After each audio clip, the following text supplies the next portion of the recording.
Ever wondered why coffee stains form rings? Today we'll explore a fascinating phenomenon that can reverse this effect. This is the classic coffee ring pattern. The particles concentrate at the edge, leaving a distinctive ring shape. Let's understand what causes this ring pattern in the first place. Inside an evaporating droplet, liquid flows from the center toward the edges. This outward flow carries particles with it. Why does liquid flow outward?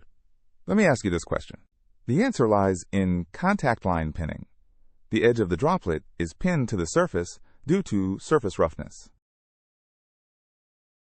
Evaporation occurs fastest at the thin edges of the droplet, not at the thick center.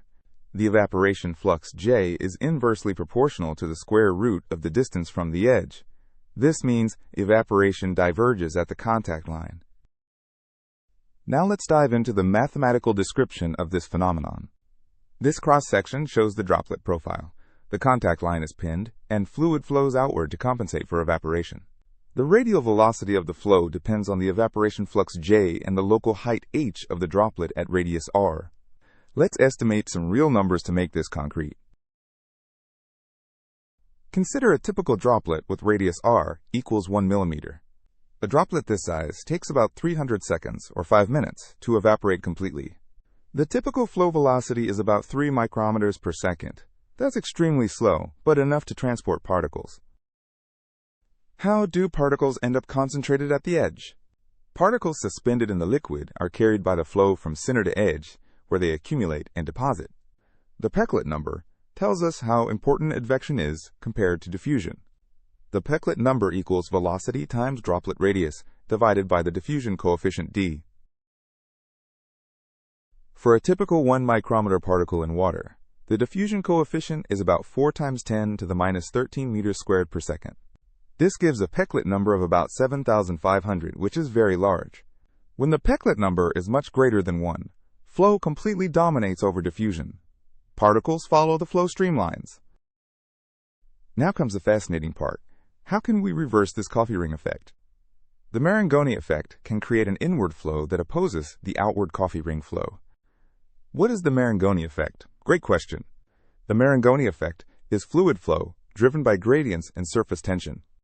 The gradient in surface tension gamma creates a tangential stress that drives flow from low to high surface tension regions. The liquid surface flows from regions of low surface tension toward regions of high surface tension. How do we engineer surface tension gradients?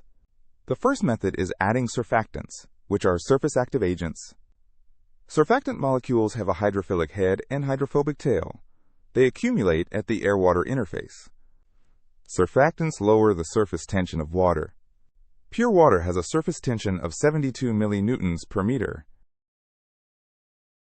With surfactants, surface tension can drop to 30 or 40 millinewtons per meter. As the droplet evaporates, the surfactant concentration increases because the number of molecules stays constant while volume decreases. This creates higher surfactant concentration at the edges, where evaporation is fastest. The rate of concentration increase is proportional to the evaporation flux. Let's understand exactly how the flow reverses. Two competing flows emerge. The green evaporation-driven flow pushes outward. The red Marangoni flow pulls inward. The key question is, which flow wins? The Marangoni number Ma equals the surface tension difference times radius, divided by viscosity times diffusion coefficient. When the Marangoni number is large, the Marangoni flow dominates and creates inward flow. Let's calculate for a typical experimental case. Assume a surface tension difference of 30 millinewtons per meter. Water has a viscosity of 1 millipascal second. This gives a Marangoni number of about 75 million, which is enormous. Since Ma is much greater than the Péclet number, the Marangoni flow completely reverses the coffee ring effect. What happens when the Marangoni effect dominates? Instead of a ring, particles deposit uniformly across the entire droplet area, creating a homogeneous spot. The strong inward Marangoni flow continuously recirculates particles back toward the center. This prevents particles from accumulating at the edge as they normally would. This diagram shows the recirculation pattern. Particles move in circular paths, getting redistributed throughout the droplet. There's another way to create Marangoni flow: temperature gradients. The second method uses thermal Marangoni effects. Surface tension decreases with temperature at about 0.15 millinewtons per meter per Kelvin for water. If the droplet center is warmer than the edges, surface tension is lower at the center and higher at the edges. This temperature gradient creates the same inward Marangoni flow that reverses the coffee ring. Remarkably, a temperature difference of just 1 Kelvin is sufficient to create the effect. Why does this matter beyond coffee stains? In inkjet printing, uniform deposit is crucial for consistent color and sharp edges. DNA microarrays require even distribution of biomolecules for accurate genetic testing. Industrial thin film coatings need homogeneous coverage to function properly. This represents a uniform coating achieved by controlling the coffee ring effect reversal. How do scientists control this effect in practice? Surfactant concentration is the key control parameter. Too little surfactant and the coffee ring effect persists unchanged. Just the right amount creates perfect uniform deposits. Too much surfactant can actually create center-heavy deposits with different problems. This curve shows how deposit uniformity varies with surfactant concentration. There's an optimal concentration marked by the green dot.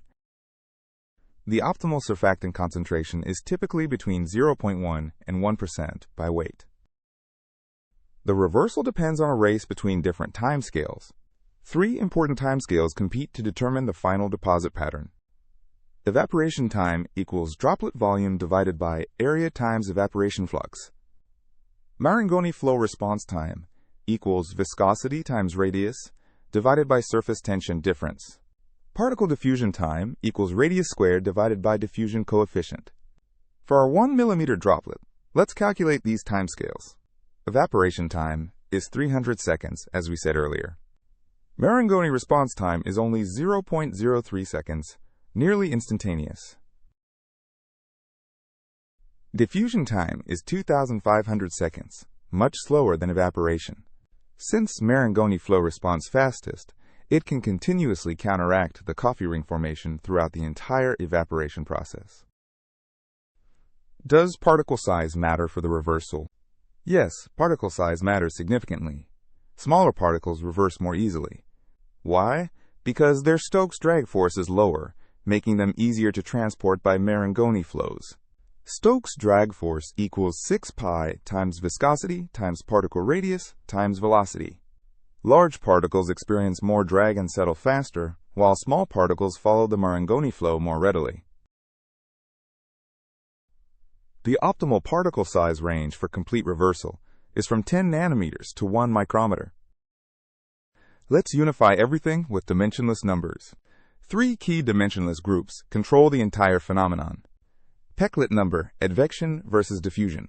Marangoni number, surface tension flow versus diffusion. Capillary number, viscous forces versus surface tension. These 3 dimensionless numbers together determine the final deposit pattern. For uniform deposits, we need Ma much greater than P, meaning Marangoni dominates over evaporative flow. The effect works with complex fluids too. Polymer solutions show enhanced Marangoni effects due to their viscoelastic properties. Colloidal suspensions can self-organize into patterns during Marangoni-controlled drying. Complex fluids can form ordered crystalline structures when Marangoni flow is properly controlled. Even biological fluids like blood show unique drying patterns affected by Marangoni flows. Let me give you a practical recipe to try this yours. Step 1. Start with a water droplet containing suspended particles like coffee or ink. Step 2. Add about 0.1% by weight of a surfactant like soap or detergent. Step 3. Place the droplet on a clean glass surface. Step 4. Let it evaporate naturally at room temperature. Step 5. Observe a uniform deposit instead of the typical ring. This shows the transformation from ring to uniform deposit with surfactant addition. Despite our understanding, mysteries remain. How do mixtures of different particle sizes interact during Marangoni reversal? This remains an active research question. Can we harness these effects to create intentionally designed patterns beyond just uniform deposits. What happens with non-spherical particles like rods or platelets? The answer is complex and not fully understood. Rod-shaped particles might align during Marangoni Flow, creating anisotropic deposits. Let's summarize the key insights from our exploration. Coffee rings form because outward evaporative flow carries particles to pinned edges. The Marangoni effect from surface tension gradients creates a competing inward flow. Adding surfactants or creating temperature gradients can trigger the reversal. When the Marangoni number is much greater than the Péclet number, uniform deposits form instead of rings. This phenomenon has major practical applications in printing, coatings, and biotechnology. This is the essence of coffee ring reversal, from edge-dominated rings on the left to uniform deposits on the right, all controlled by surface tension. In conclusion, the coffee ring effect and its reversal are fascinating phenomena that teach us about fluid dynamics, surface tension, and the complex interactions between particles and flow. Understanding these principles can lead to innovative applications in various fields, from printing and coatings to biotechnology and materials science. We hope you now have a deeper appreciation for the science behind everyday phenomena and are inspired to explore and learn more about the world around you.